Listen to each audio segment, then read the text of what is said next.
अब मैं दोस्तों एक पुल के ऊपर आया हूँ। यह रास्ता खडोट की तरफ जाता है। खडोट से फिर आगे ये रास्ता मरी चला जाता है। तो यहाँ से पुल से भी आपको थोड़ा नज़ारा दिखा देते हैं।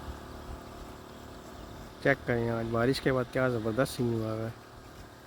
और जो ये रास्ता है ये सड़क मरी की तरफ, पहले खडोट आता है फिर आगे कुछ रास्ते आते हैं और फिर मरी आ जाता है। पत्रियाटा भी रास्ते में आता है।